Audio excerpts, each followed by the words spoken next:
The Dallas Cowboys get a much-needed win in Week 12. Led by a suffocating defense, the Seahawks are back in a tie for first place in the NFC West. Ohio State made a statement today, leaving no doubt. The Florida Gators upset the Ole Miss Rebels. The Locked On Podcast Network presents the Big 6 in 60. The 6 biggest national sports stories from the local experts of the Locked On Podcast Network. Get the real story, why it matters, what's next, who wins the big game, and more, all in 60 minutes. The Big 6 in 60 starts now with the biggest story in sports. Saquon Barkley made the case to be the MVP favorite after a 300-yard from scrimmage performance against... You are Locked On Eagles, your daily Philadelphia Eagles podcast. 302 scrimmage yards today, 255 rushing yards, 2 rushing touchdowns, both of which were 70-plus yard runs, 4 catches for 47 yards. Gino, if you take a player and only decide the MVP based on value, remove position, look, I'm a Josh Allen guy. I'm a Lamar Jackson guy. Heck, even what Pat Mahomes is doing in the fourth quarter could make the case for the MVP award this year. But if this was not a quarterback award, I don't know how you don't give that award to Saquon Barkley. I think he is the most valuable player, and it's crazy to say that about a running back in Philadelphia that Howie Roseman signed, but that's the case, man. What he's doing is historic. Even LaShawn McCoy never did what Saquon's doing in 2024. I mean, this is unbelievable. Franchise record on the ground tonight. Yeah. Over 300 yards from scrimmage, man. Oh, my God. This player is everything you paid him to be, and frankly, he is not getting paid nearly enough. He should be paid triple what he's making right now. What's he getting? Darnell Mooney money? Darnell Mooney money, man. Barely over $12 million a year. If A.J. Brown and his performance was responsible for getting John Robinson, the former general manager of the Titans, fired, how could Mr. Mara stomach watching what Saquon Barkley did? Does that Hard Knocks scene now not become the funniest scene of any television series of all time? The NFC is the best reality television ever, Lou. I keep telling you that. And the time they actually do make it reality TV, it's the best piece of all time. Like, this is literally the worst case scenario for him. Saquon Barkley might break Chris Johnson's scrimmage yard record all time. Like, that's what he's on pace to do right now if he keeps up what he's doing. You're talking about a perfect blend of everything coming together, Lou. Yep, perfect marriage. The offensive line, having all 5 of those guys together, it cannot be understated how important that is. How they just continue to, even if the run game doesn't work at first, where there were a couple runs early on, we always say this, where it's like, he just gets tripped up by a shoelace, and you're like, oh, he's probably going to break it soon. He's probably going to break it soon. And then, boom, that knockout punch came not once, but twice in this game. Huge runs that just demoralize a team that was trying to get back into this game. You come out of halftime, still a 1-score game, Lou. What do you do immediately out of the gate? Saquon Barkley to the house. He looks rejuvenated. He's going to set franchise records. He's going to set career records when it comes to rushing. And when you talk about winning games for a team, and he's probably directly responsible for them losing that Atlanta game, when everything rests on his shoulder, snap in and snap out, how can you argue that he should not be in the conversation for one of the 3 best players in football right now? And, you know, you're so right to give credit to the offensive line. They dominated today. I thought Landon Dickerson specifically was just nuts. I mean, getting to the second and third level. Same with Cam Jurgens. I mean, Jordan Mailata, Lane Johnson, Mekhi Becton had some insanely impressive pancake blocks. They're doing what they've always done year after year. The difference is, though, and why Saquon deserves the MVP trophy right now, or at least to be a finalist, is he's taking what normally Miles Sanders would get as a 10-yard hole. He turned it into, let's say, 13 to 15 yards. Same with DeAndre Swift.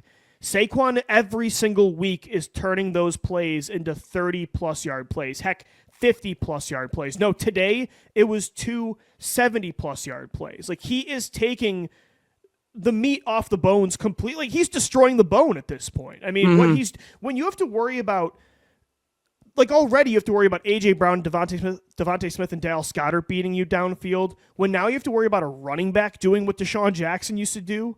Like, you cannot stop this offense. This run game. I don't know how you stop it. It's impossible. Lou, I don't want to put a hard break on this discussion on Saquon Barkley right now, but we have to have a moment of silence. Brandon Graham is out for the season with torn triceps.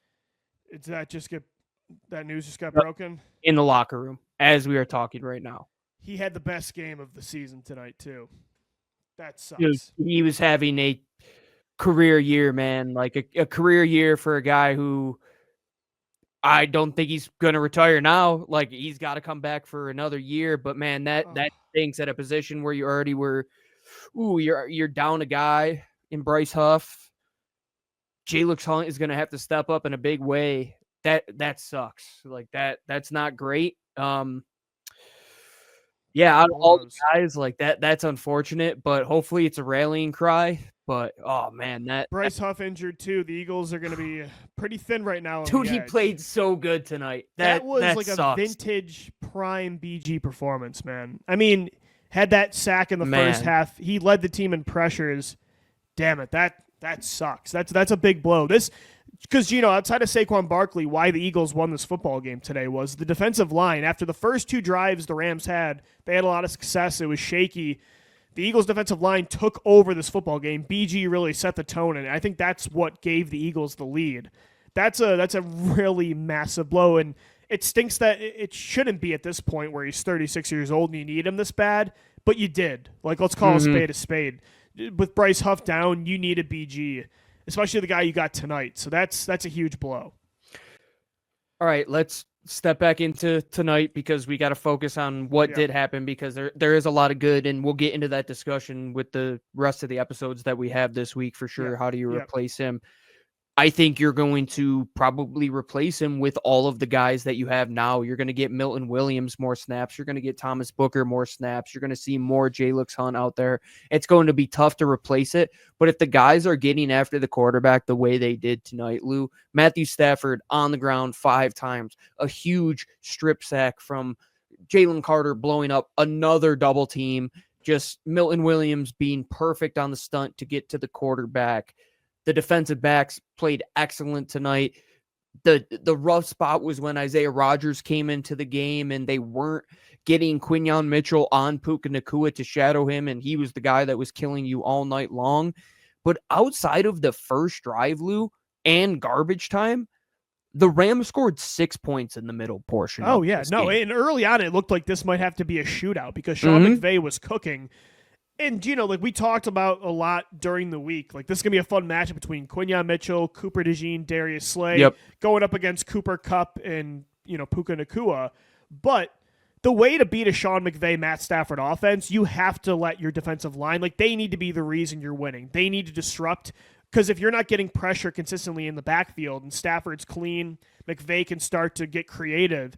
That's when that offense cooks. So, again, the secondary was important today, but you needed the defensive line to take over, and they did. And I think that's the main reason the Rams weren't able to do much. Like, Jalen Carter, got doubled more than any game of his entire career and still was consistently in the backfield. Milton Williams with 2 sacks.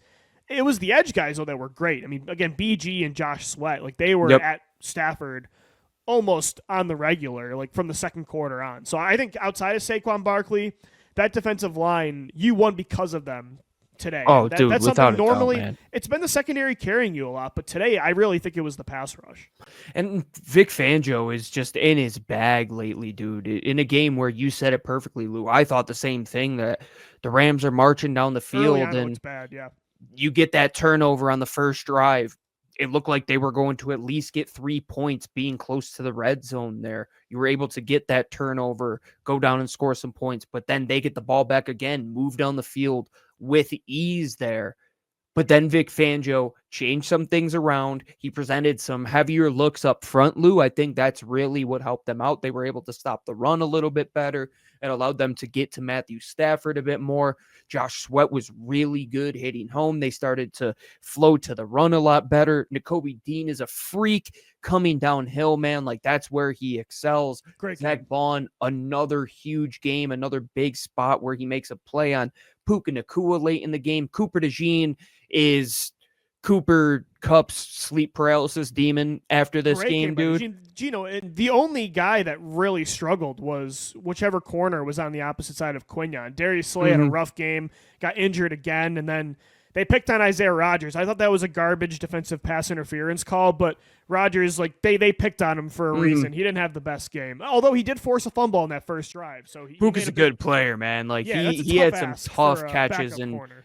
Matt Stafford was slinging the ball around tonight. But when you can still nearly outgain them, if you take away the last drive in garbage time, they outgained them more than 2-1 in this game, Lou. They almost eclipsed 500 yards from scrimmage in this game. Jalen Hurts, perfect yet again, dude. Perfect. He takes care of the football yet again. Only one game he has turned the ball over, and that was the Dallas Cowboys game during that since the bye week. Yeah. The coaching staff has been locked in. I thought Kellen Moore was in his bag early on. So much good to take away from this game.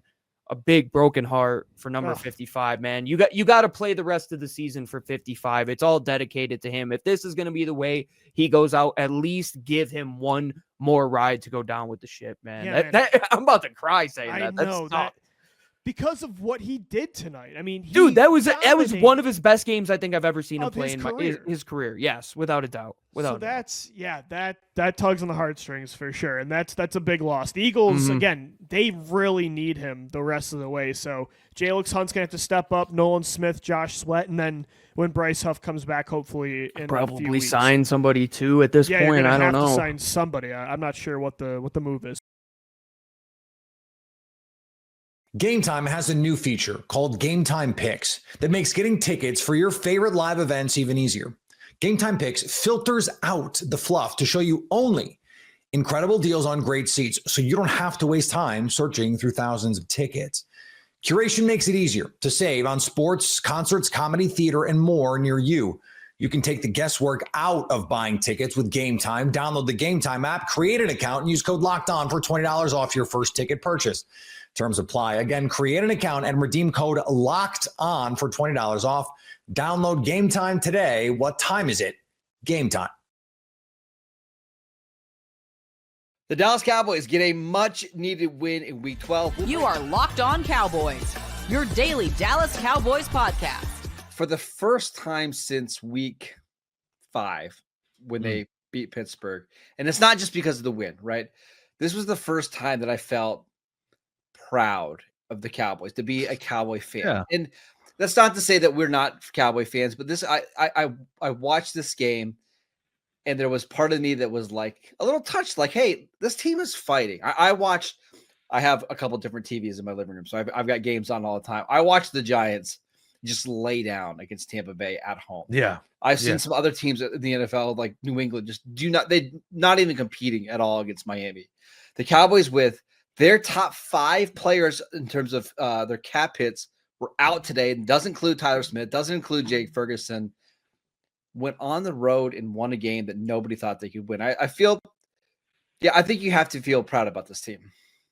Yeah, absolutely. I mean, look, it's tough. We cover the team, but we're fans. Like, we are kind of in a very unique position with this whole situation, in a large degree. Like, we're emotionally invested, but at the same time, we still have to get up every single day and talk about this team. And I think at a certain point, like, in order to cover it, like, especially when they're bad, it's like you have to kind of disassociate and, like, just be a little bit more analytical to kind of get through it and just to try to, like, figure out what's going on. And I think watching a game like this, like, it really broke through. I mean, first of all, just to see the Cowboys, the silver and blue versus the burgundy it's like it goes back to your childhood, taps into something, right? And I think and then because it was a game, because it was competitive, because they were out there like literally fighting at times. I tweeted this out. at 5:17 left to go in the fourth quarter, it was a 13-9 game. It was a completely, typical Cowboys Washington game in Washington, like we've seen 100 different times on a terrible field where everything was sloppy and it didn't look right, but people were, teams were grinding things out. And then by the end of the game, it was 34-26. So in some ways, it was partially just because of the pageantry. In some ways, it was partially because of the effort that was put in there. And then finally, I think the fact that the game kind of completely changed gears in the last 5 minutes of the game, it became as crazy as it did. It really drew me in. It drew me back in a way no game this season has really. And I just want to be clear. Listen, I know this Cowboys team is not very good. They're not going to the playoffs. None of that stuff, right? But it's okay to be proud of a team even when they're 4-7 because you like the way that they played and you like the way that they fought. And again, even if Dallas would have lost this game, if Washington would have went for 2 and they would have won this game in regulation, I would have felt the same way. Like this team did not lay down in a spot where I think a lot of people assumed that they would. Washington had 10 days to get ready for this game. That's right. Dallas had 6. They were without both starting offensive guards. And they played a really fun and good football game. I think that's you can be proud of that. We don't have a ton of time. We got to get to the actual game, but I do want to point out that I think you're absolutely right. And to go back to a point you made, I don't know if it was earlier this week or last week. It's important for this team not to kind of let the losers mentality kind of soak in. And I think games like this really fight that off, really stave that off. So. Kudos to this team. I was excited to watch. Yeah, I understand everybody wanted the Cowboys to get a high draft pick. I was there today tweeting about it. But like for the players' sake and for the culture's sake, these wins are important because you don't want to turn into one of the teams and organizations where losing is expected, right? Like that, you're the Dallas Cowboys. You cannot have a culture of losing. Winning a game like this in the division helps. Let's big picture here. What else from this game do you take away? We're going to talk about the defense. We'll talk about Mike Zimmer and what he did in this game. What else are you taking away from the Cowboys beating the Commanders again? The headlines here is that, first of all, I watched a halftime game recap that basically only featured the McLaurin touchdown and the missed extra point. Those were the only 2 clips they showed. I was like, what a gross misrepresentation of what a crazy game this was. I just first thing that comes to mind is how crazy special teams were for both sides of the ball all throughout the game. And then, obviously we're going to talk about these deeper, but the defense and the way they played absolutely was just absolutely nuts. But I just feel like it was, like I said, for most of the game, it felt like instead of this kind of high scoring affair where you felt like Washington was going to come in and score a bunch of points, it felt more like the classic gritty, grinded out running game, defensive game early in this game until it kind of broke open a little bit later. So it was a little bit of the old and a little bit of the new in this game, it felt like. The other thing is the Cowboys continued to just shoot themselves in the foot all game long. I mean, honestly, they kind of dominated Washington. Even the very first drive of the game, the Cowboys went right down the field on Washington, and then they had the field goal blocked. And that set up Washington to have excellent field position. They went 7 plays, 17 yards, and got their first points of the game, 3-0. Cowboys moved the ball right down the field again, and then they had the missed field goal.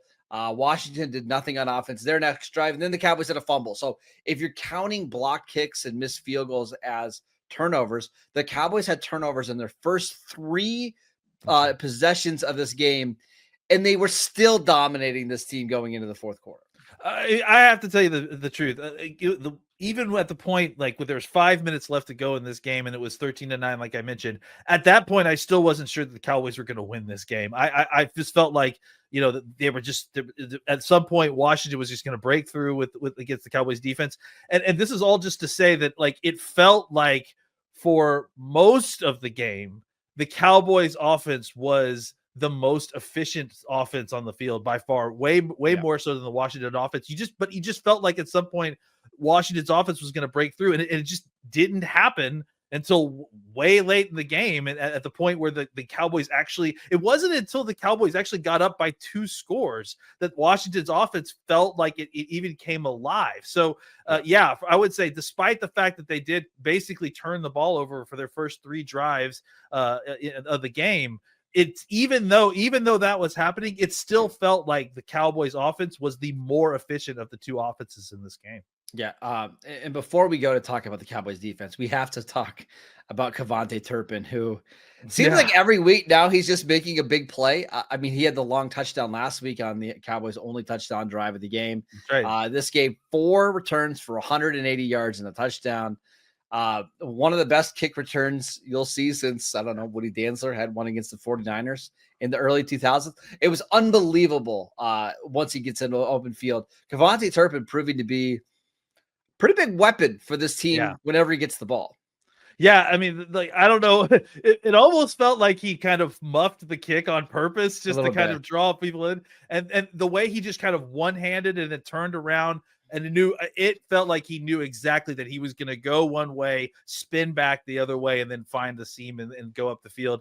That was absolutely incredible. I mean, just and you knew as soon as he made the speed and there was the lane, it was over. Like because he had never gotten a lane like that that far up the field before, and that was going to definitely be the one that broke it open. We also need to mention Wanye Thomas's Randall Williams-esque return of the onside kick as well, just as another touchdown that can't be forgotten. What a great play by him, really redeeming himself on the previous play, if I'm not mistaken, where he gave up the touchdown on the previous play. But yeah, just some special teams wasn't always special for the Cowboys, No. but those two plays in specific were pretty great. Led by a suffocating defense, the Seahawks are back in a tie for first place in the NFC West. You are Locked On Seahawks, your daily Seattle Seahawks podcast. The Seahawks entered today with an opportunity to get back into first place in the NFC West. And sure enough, right now, as things stand as we're speaking, the Philadelphia Eagles are working on beating the Los Angeles Rams. If that holds by tiebreaker, the Seattle Seahawks officially will be in first place in the NFC West via tiebreaker, thanks to a 16-6 win over the Arizona Cardinals. And it's funny, we were talking about this in the press box after the game, Connor, but it seems like every time these two teams get together at Lumen Field recently, nobody can get above 19 points. And I don't think anybody has gotten more than 19 points in a game in this rivalry. The last 3 matchups now at Lumen Field, whether it's the weather or just the fact that the defense were playing out of their mind, this was certainly a defensive slugfest. But at the end of the day, the Seahawks were the ones that kept the opponent out of the end zone. Just 2 field goals for the Cardinals in a suffocating performance by Mike McDonald's unit. It really is a testament to how far this defense has come, Corbin. I mean, you look at just what the Cardinals were doing over their 4-game win streak coming into this game, averaging 26.3 points over those 4 games. They get held to a season low 6 points in this, and then this is the best game, at least points wise, that Seattle has had since week 3 versus the Dolphins, and only time they've held another team out of the end zone since that game, Corbin. And that was obviously back when this team was still sort of fool's gold, whether we didn't know whether this team was actually good, whether they were going to be contenders, even though they were 3-0 just because of the opponents they played. Corbin, this was a legit opponent that they played today and that they shut down. The defense was just incredible. The offense was a little bit inconsistent, but they showed up when it mattered. Obviously, you see the numbers right there on the screen. Second straight game that the defense has held their opponent to under 300 yards, both San Francisco last week and Arizona this week.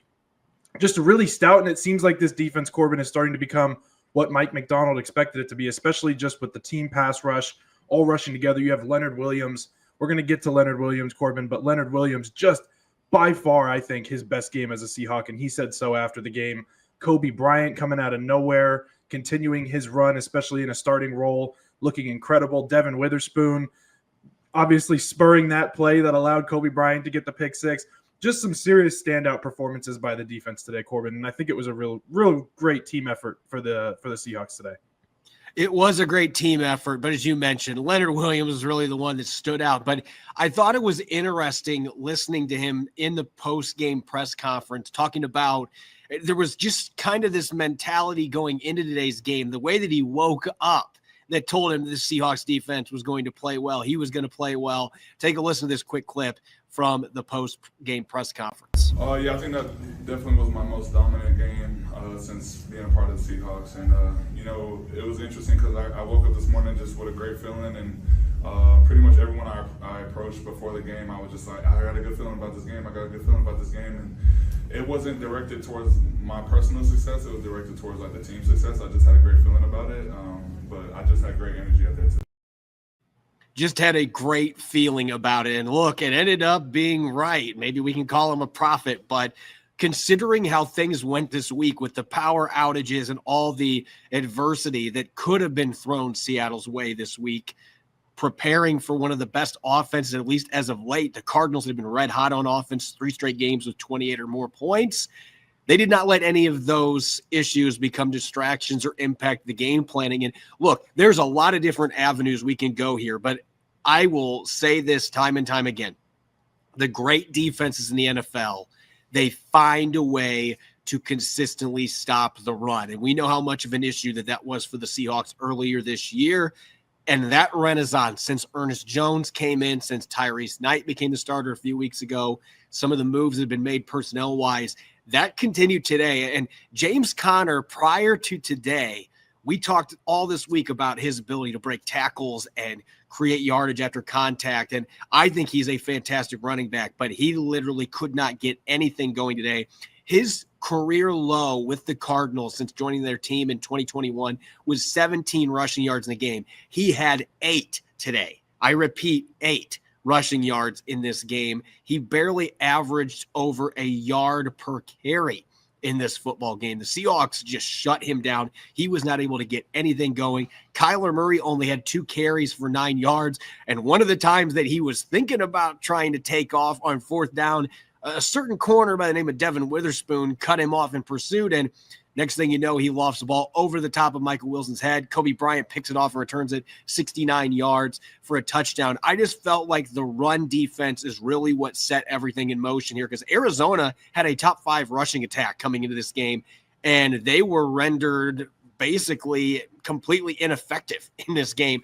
The best run they had a run by Demercado that was for, I believe, 14 yards.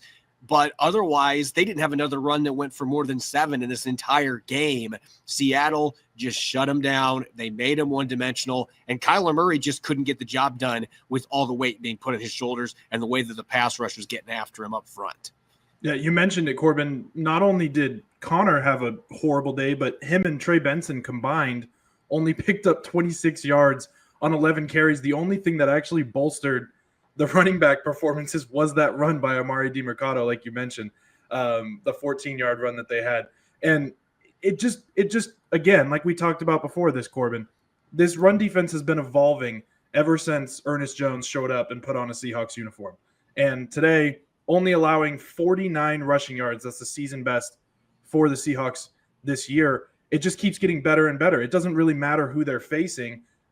Whoever lines up in front of them, they're shutting them down. And it's such a different narrative than what we had in even the beginning and middle of the season when they were winning some games here and there. It always was that the run defense was not doing enough, and that was one of the big holes in this defense. Now we're talking about it as a strength of this defense, and it's complementing, Corbin, the back-end coverage and putting pressure on the offenses to Kyler Murray had to do almost everything with his arm today.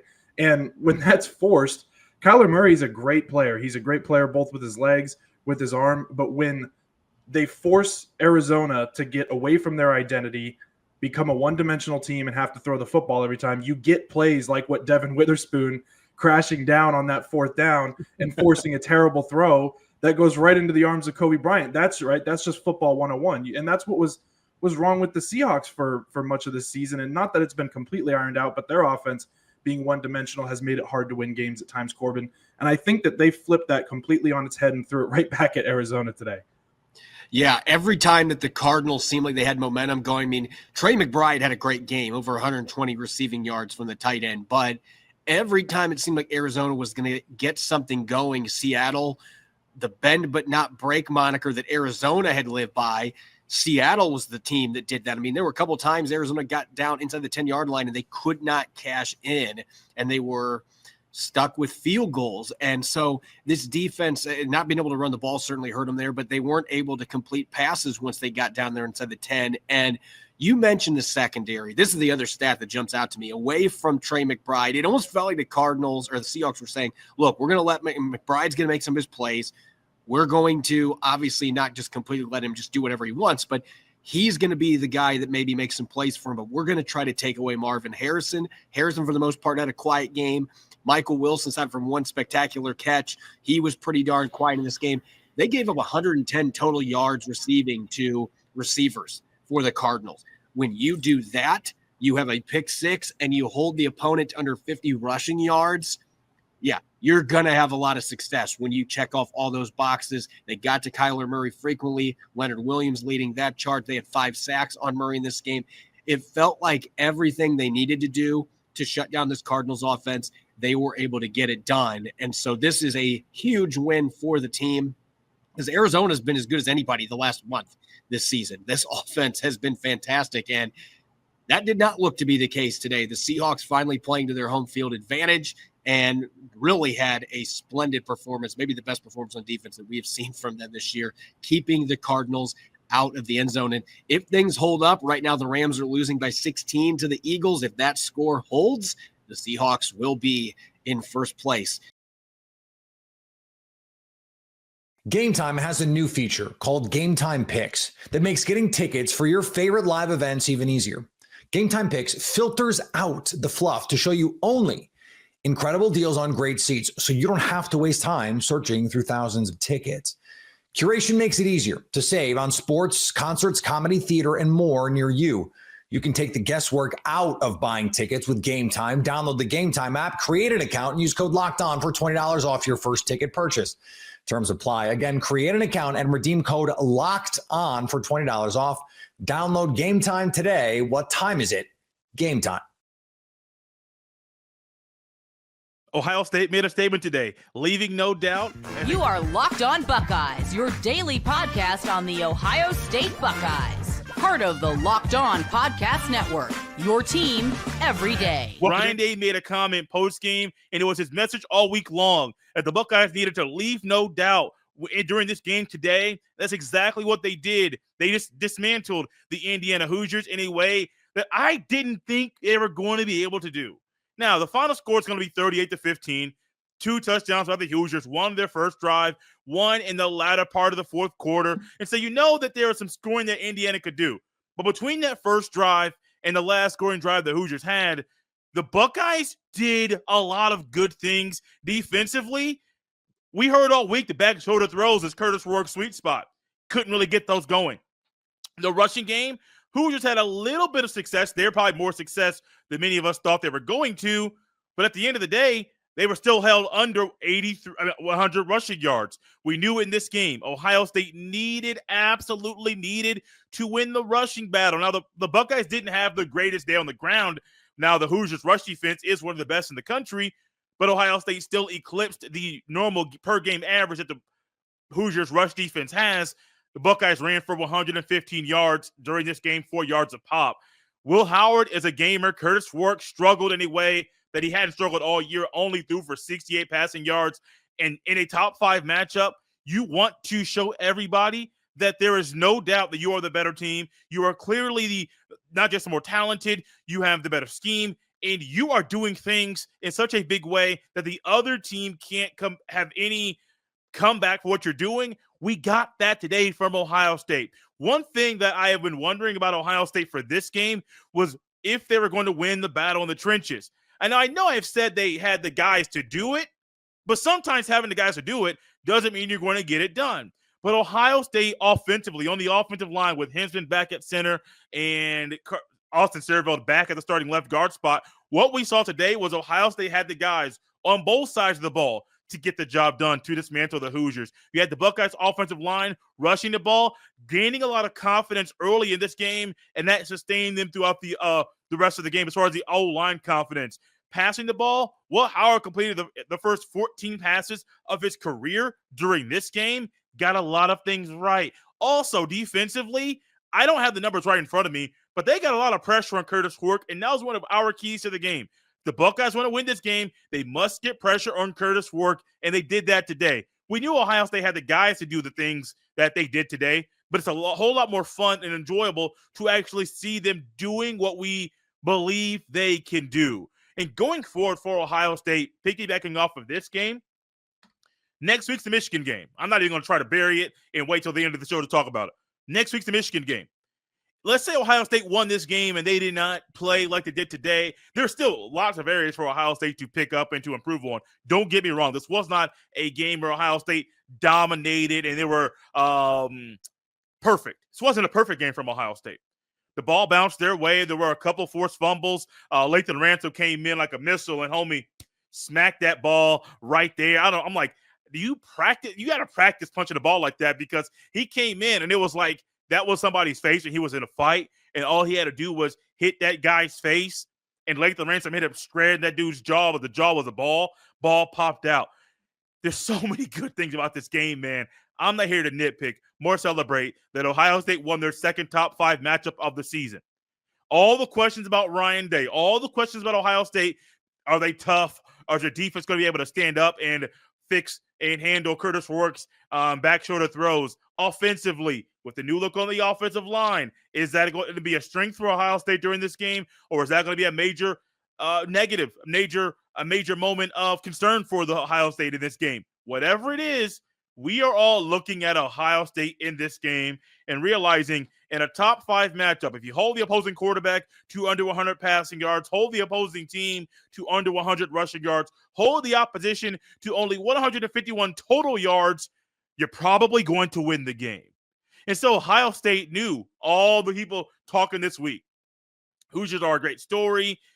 People are excited about what Indiana is doing. Ohio State, can they win the third top 5 matchup in the season? It's a very tough road they got. But from here on out, basically from the Oregon game, Oregon loss on, you lose a game, you're not going to be able to accomplish one of your goals. They had a lot on their plate. So people can say the Hoosiers had nothing to lose and the Hoosiers could have just do whatever. And if they lose this game, they're still in a good spot. If Ohio State lost this game, there's a lot of negative conversations about this. So we heard a lot about Indiana this week. We also heard a lot about Ohio State. And one thing I don't think is really been talked enough about with this team is that if they lose a game after that Oregon loss, you're probably not going to the Big Ten Championship. That's outside of your control. Also, if you lose this game, it's not only a loss to a top 5 team, but it's to Indiana. Yes, my mom's an IU grad, so I look at them in a different light. But it's still to Indiana. One of those teams you don't lose to. And so there's a lot of pressure at times, but Ohio State tackled said pressure in a way that showed that their mindset is different right now, more of a championship mindset. Now, later in the game, Trevion Henderson on that last drive ended up scoring. The Buckeyes ended up scoring on a QB sneak with Will Howard. But I'm thinking, man, just run the ball in, man. But clock management. That was more of a clock management thing instead of running up the score and padding your own stats. I completely understand why he did that. Sometimes you're not going to do that. Sometimes you will. I understand in that moment he's thinking bigger picture. But bigger picture for this team, defensively, oh my goodness. Oh my goodness. Don't even look at the name on the symbol on the Hoosiers jersey on their logo. Don't even look at that. That's a good football team that Ohio State just handled. Ohio State just took down, and Ohio State said, we don't care what you're trying to do. We don't care what you're going to do right here, what your plans are right here. We're going to make sure you have no life at the end of the day in this game. We're going to make sure that offensively, Will Howard is playing so well that the defense in the secondary that has been so opportunistic, it's not going to be able to happen in this game. Rushing the ball, yeah, I'm not going to lie to you. The Hoosiers' rush defense, really, really good. Even better at times in this game than I expected. But Ohio State still found ways to pop open and open up some holes. Did those things very well. Offensively, great. Defensively, that's more where my mindset is right now, because today was a big day for the Buckeye defense, from Cody Simon and Sonny Styles to JT Tuimoloau, even Igbenogson. I don't want to say that name incorrectly, even though I get frustrated with thinking about some things that happened today for him during this game. Game Time has a new feature called Game Time Picks that makes getting tickets for your favorite live events even easier. Game Time Picks filters out the fluff to show you only incredible deals on great seats, so you don't have to waste time searching through thousands of tickets. Curation makes it easier to save on sports, concerts, comedy, theater, and more near you. You can take the guesswork out of buying tickets with Game Time. Download the Game Time app, create an account, and use code LOCKEDON for $20 off your first ticket purchase. Terms apply. Again, create an account and redeem code LOCKEDON for $20 off. Download Game Time today. What time is it? Game Time. You are Locked On Bama, your daily podcast on the Alabama Crimson Tide. Part of the Locked On Podcast Network, your team every day. Embarrassing, humiliating, lackadaisical, nonchalant. I don't know. It's the worst performance. I know I'm a prisoner to hyperbole at times. I know that. Finally found a positive. There is a positive. The game's over. No, better than that. I think we've made about $450,000 in field storming. It's we've made seriously. That money's payable to Alabama. Great. Let's use it for a new quarterback. That's three. That's three gigantic checks. There's your positive for 2024. Profitable field storming. Jimmy, usually you're I'm the slapstick guy. I'm the happy-go-lucky. Yeah. I'm the really you're giving us serious information. I'm sort of just quoting some stuff. No, I'm so mad right now. I can't even see. This is much worse than Vanderbilt, y'all. This is much worse than La Monroe. This is much worse than La Tech. This is much worse. Much worse. We had things on the line. There is no excuse. We just played Mercer. We embarrassed LSU on their home field, and then we play Mercer, and we come out as if we've never seen an American football before. I'm gonna give one request, Jimmy, because it has been asked. If you would pull your microphone down a hair, because when you do giggle with your mouth closed, your nostrils speak volumes. Interesting. All right.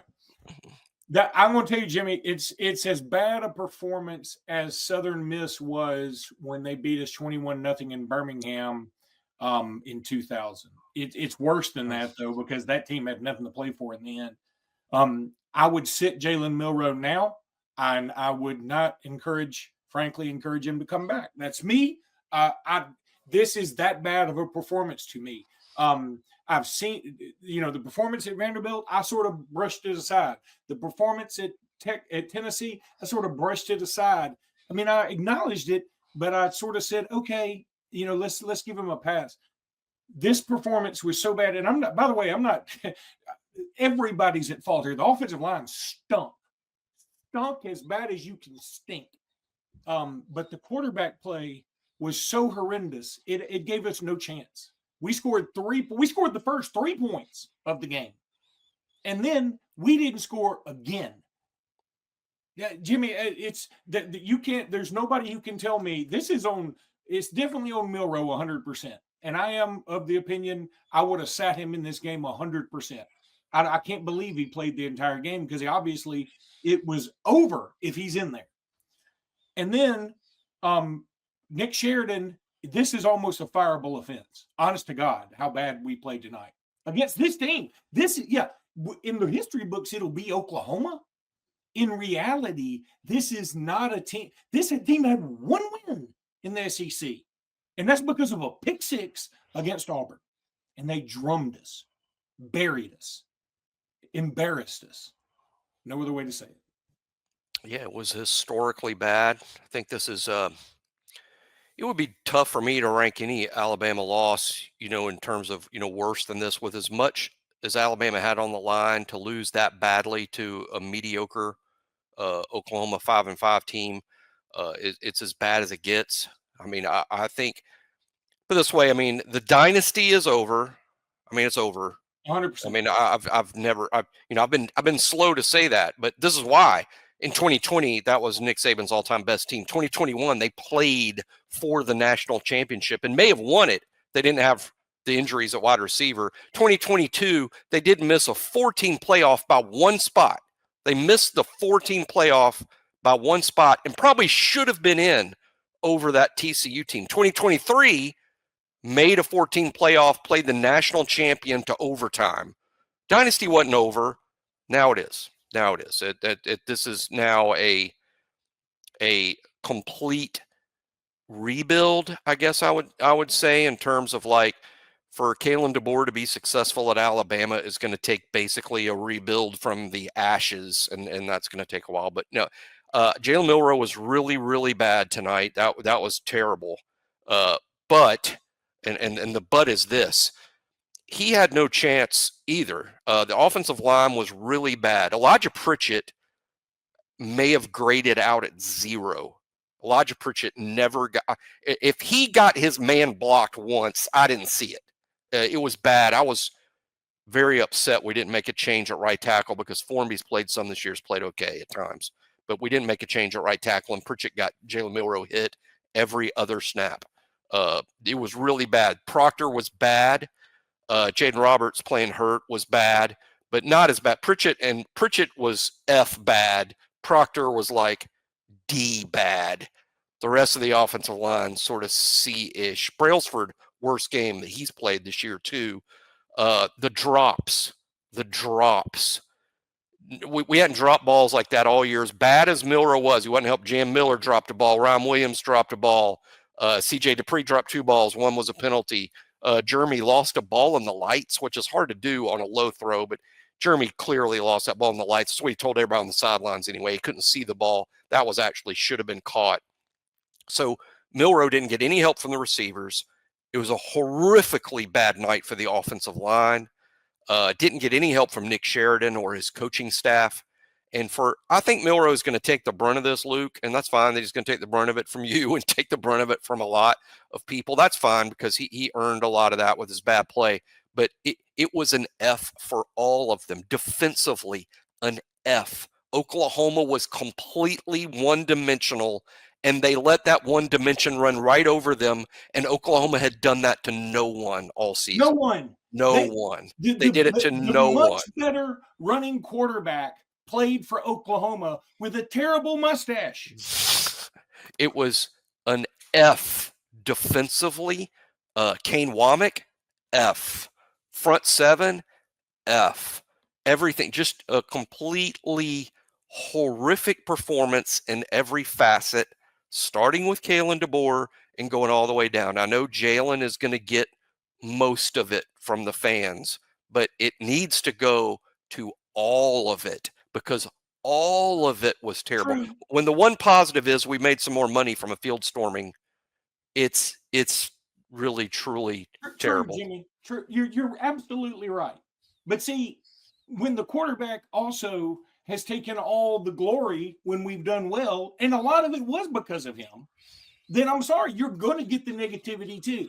Now, having said that, Kalen DeBoer, honest to God, it's one of those things. And again, I may be a prisoner of the moment, but I'm telling you, I'd be willing to bet he lost enough fans tonight to be like, man, there's going to have to be some serious big time wins to show us that you can do this. Because what you did tonight was that bad. We were poorly coached. It wasn't just bad coaching in the game. It was coaching the whole thing. All of it was terrible. Well, the preparation, the week. The prep, we had everything on the line. They got nothing on the line. And they acted like they had everything on the line. Yeah. How we got out. How were they more excited to play this game than Alabama? How is that even remotely possible? And again, that starts with DeBoer. I mean, he gets paid the big bucks for this, and that was just an utter fail from the top down. It was an utter fail in terms of having the team ready to play, in terms of the execution, in terms of the game plan, in terms of the calls. There was absolutely no positive whatsoever to the way Alabama played on offense or defense. It was a program fail. And again, I think as bad of a loss as I can ever remember. It's sort of like, well, nah, I can't think of a loss worse. I know other people say they lost to Central Florida. They lost to Louisiana Tech twice. Those teams weren't playing for anything. This team was playing for a spot in the playoff, and didn't just lay an egg. It was just a ridiculously bad. And by the way, they played way worse against Oklahoma than they did against Vanderbilt. I mean, Oklahoma's, I'm not sure they're any better than Vanderbilt, but Alabama's offense played pretty okay against Vanderbilt. The offense didn't lose that. Defense played bad, but Tennessee is a good team. Tennessee's going to be in the playoff. That's a playoff team on the road. I get losing that game, but today, F-. And I'll tell you what, it's going to put Kalen DeBoer in a spot where, you know, obviously his job's fine, and of course it should be, but he needs to win games next year. You better get in the playoff next year, or that's the talk. And I'm not talking about from the fringe. You better win next year, because we're just not used to this year. Not making the playoffs this year, given the circumstances, is borderline fireable. I mean, we're not going to fire him. I don't even want to. And I know some people think I'm going over the top, and I know I'm going over the top, but I'm going to vent. This is my podcast along with Jimmy's, and I'm going to vent right now. And if you think I'm supposed to stick here and be level-headed after we just got our doors blown off by a team that's not as good as we are, then that's not happening. I'm just sorry. It's not.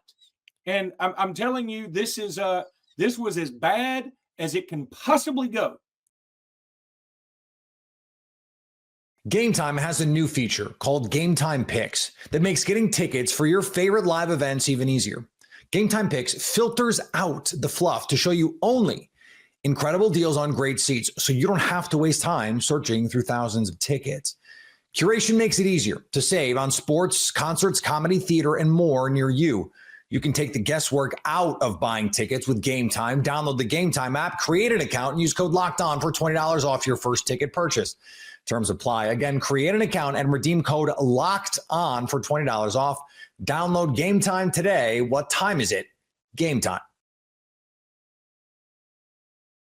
The Florida Gators upset the Ole Miss Rebels in... You are Locked On Gators, your daily podcast on the Florida Gators.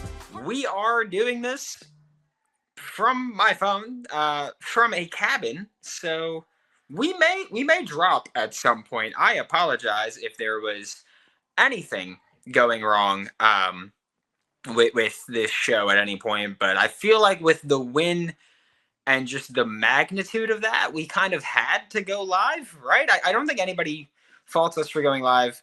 This was just an incredible win. It's, you know, we talked earlier this week with Hayden Hansen, and we talked about, you know, is this Billy Napier's biggest win of his career? And he was like, yeah, you know, it's definitely up there, right? And then this happened, and it's so easily the best win of Billy Napier's career. It's ridiculous. Like, this is just great. And look, this was not a perfectly coached game. This was a dogfight from the start to the finish. Defense played great. DJ Lagway made insane plays. We've got 262 people in here, and I think that this is already the most we've ever had in a live stream. So this is just absolutely freaking ridiculous. We'll get to the chat. We'll talk about everything, but holy crap, this game was just incredible. The Florida Gators just beat Ole Miss. Billy Napier's first win against a top 10 SEC team. 320 in here. Holy this was incredible. I'm legitimately speechless. This game is ridiculous. I'm in someone else's bedroom cabin right now, but this game was just incredible. The Florida Gators played a hell of a football game. Like, let's talk about a few things here, right? Offensively, we saw a lot of counter and a lot of split zone, and that's similar to the run game that we saw against Kentucky, which was incredibly effective. And I love the way that Florida uses it, because they tend to build off of those, right? They tend to then use counter and split zone action on RPOs and on play action plays.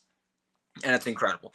Ole Miss had a ton of opportunities and did not capitalize. And by the way, look, I still need Billy to win next week. Billy wins next week, I'm all the way back in. All the way. But this was the win that I was like, oh, if he's going to drop one, it's this. And he didn't. This was incredible. This was just honestly, I'm freaking speechless, guys. I mean, this win is just the best we've seen in a very long time. I see the chat, by the way. I'm looking on my computer. I'm recording from my phone, looking at my computer. What's up, Tawan? This is incredible. This team's gonna be really good next year. 423 people in here is absolutely freaking ridiculous. It's crazy. But I would like to point out that this is the game that all week I said Florida's going to win. I said, Ole Miss, and look, I've been out on Billy. I've doubted Billy plenty of times. This is the game that I said Florida was going to win. I said, I don't care. Sometimes it doesn't matter about the team, the talent. Sometimes it doesn't matter. It's just college football does that, and that's what college football does. This win, that's college football personified. That's just exactly how that works. This was the win, and Florida's defense lit up. I see should have been your dad saying Locked On Ole Miss. Where are you at? So I'll let you guys. I'll peel the curtain back a little bit. Stephen Willis, the host of Locked On Ole Miss, texted the group chat yesterday, like the SEC group chat, when Princely arrived in Gainesville wearing the Florida shiesty, the ski mask, whatever you want to call it. I want you guys to know that I texted that group chat today, and I said, let me know how Princely is leaving Gainesville, because, man, I love Princely. He's great. He's leaving with a big old L, and so is Lane Kiffin. This is the win. Okay, I don't know who just said that. No, but appreciate you. This is the win. This is the win that the Florida Gators needed. Recruiting will follow this. Recruits will follow this. Commits will come. You can capitalize off this.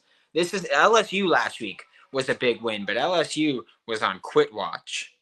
LSU was, hey, they needed to win that game, but they'd lost 2 in a row. They lost to a really bad USC team. We've got 511 people in here. Holy shit.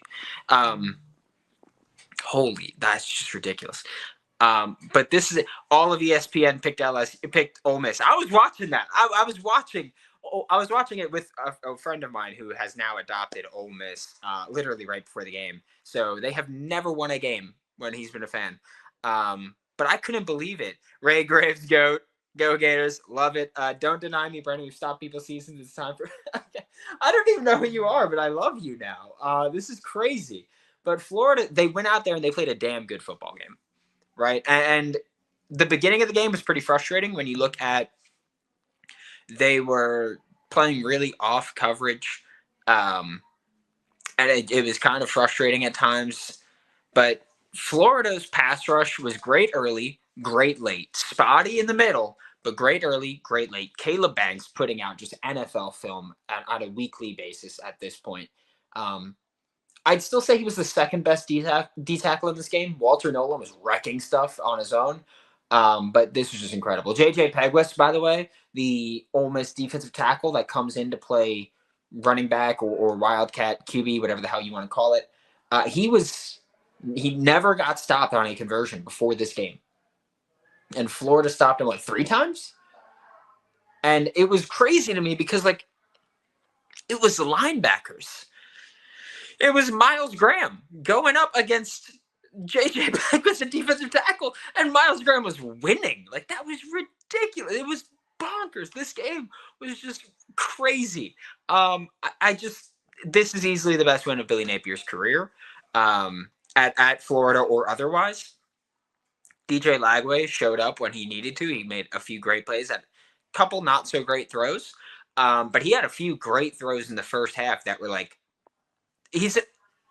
I don't like doing this early, especially when you're a true freshman. But DJ Lagway put out film where if he builds off that, he's going to be a first round pick. He did. That throw where he had an Ole Miss defender wrapped around his waist, that's very reminiscent of when Anthony Richardson against Kentucky had a defender around his legs and he still ripped it to the opposite hash. That's very reminiscent of that, where it's holy crap, that arm talent you can't teach, that arm talent you can't develop. That's elite level arm talent. And there were times during this game where DJ Lagway looked like a freshman. He got a little panicky at a couple points in the pocket, but he made the throws he needed to make. He and Elijah Badger have an elite connection. And this was just damn good football. There's no other way to put it. Like this was good football played. Montrell got back in the saddle. Jaden Ball had a few great runs. Jacoby Jackson didn't really do much, which was surprising because he's not been that good. We have 617 people in here. That's just, I don't even know how to describe that. But Bryce Thornton played maybe the best game of his career. Had, was it three picks? Two, and Deshaun Johnson had the one that got reviewed and called back, and it was just crazy. But Caleb Banks played great. He had 2.5 sacks. Tyreek Sapp had 1.5 sacks. And this was just crazy. Like, it was, honestly, I don't know how to describe it. I'm genuinely stunned. And don't forget, this is the game where I said all week, Florida's winning this game. I wasn't even asking. I went on the SEC squad show that came out on Thursday, and I was like, Florida's winning this game. I went out on the crossover on Thursday, and I said, Florida's winning this game. Sometimes it doesn't matter who you think the better team is. Sometimes college football just does crazy things, and that's exactly what this was. Jordan Castell was cracking people. He got called for targeting, which, of course, got called back because it was a horrible call to begin with. But this secondary played pretty damn well. There were a few times where Ole Miss had open receivers and they either dropped it or Jackson Dart missed it. That's football. Florida had a couple times where they had an open receiver and Lagway missed it. Like, that's football. I don't care about that. I don't give you that as an excuse. That's damn good football. We've been going for 10 minutes. We haven't even hit an ad break yet. We're about to. We're going to hit an ad break, and then we're going to talk about how the Florida Gators just ended the Ole Miss Rebels season. How Billy Napier just went up, which, by the way, this is the main reason I said Florida was going to win this game. Billy Napier went up against the guy who everyone was saying, fire Billy, replace him with Lane. And Billy Napier just went and beat him. There wasn't a question about it. There wasn't a fluke play. There was no tricky, fluky stuff that happened. Billy Napier just coached a team that beat Lane Kiffin. Billy Napier has secured his job definitively. Like, I know that they put out the statement, but there were even people who, when they put out the statement that Billy would keep his job, there were people that were like, oh, well, we've seen the statement come out before, and then someone get fired. So that doesn't mean it necessarily. It means it. He's staying. And I'll tell you what, this recruiting class better pop off. I don't care if Javian Hilston backed out of his visit. I don't care if Solomon Thomas backed out of the visit. I don't care if Dallas Wilson backed out of the visit. You go get those motherers and you go get them in your class. And you've got the ultimate selling point round, right? You've got the pitch. You've got DJ Lagway. You've got a top 10 win against Ole Miss. Maybe the best Ole Miss team we've ever seen. The best team Lane Kiffin has ever had. And you went out there and you beat them without a doubt. You took the lead. You sustained the lead. You got picks. You made plays when it mattered. You went out there and you won the game. It's not that Ole Miss lost. I know that I saw Stephen Willis tweet, Lane pissed down his leg. Lane didn't piss down his leg. Lane played aggressive football the entire time. Lane went for it 4 times on 4th down. You know what happened? Florida played better. It's as simple as that. It's not about someone pissing down their leg. It's about Florida playing better. This was young talent playing elite football in this game. Elite football. Even time of possession. Florida won the turnover battle, which, by the way, Florida hasn't done often because they don't turn the ball over frequently, but they also don't usually create a ton of turnovers. But they won the turnover battle. They beat you. They generated pressure. They sacked Jackson Dart multiple times, 4 times. They brought you down. And this wasn't even the level of dogfight that a lot of people anticipate. There's 700 people in here. That's just crazy. Thank you so much. This wasn't even the level of dogfight that people anticipated, because a lot of people, by the way, I said 24-21. I want to point that out. I said 24-21 would be the final score. And 24-17 is pretty damn close. We're going to hit an ad break. We need to hit an ad break, and then we'll talk for another 10, 15. Whoever cares, right? Who cares? The Florida Gators won. Florida Gators played a damn good football game. And the Florida Gators are going to be ranked. No doubt in my mind. They're going to be ranked. And that's an incredible thing. And we haven't even talked about this. We haven't. The Florida Gators. they're bowl bound. The Florida Gators are going to be in a bowl game. That's crazy.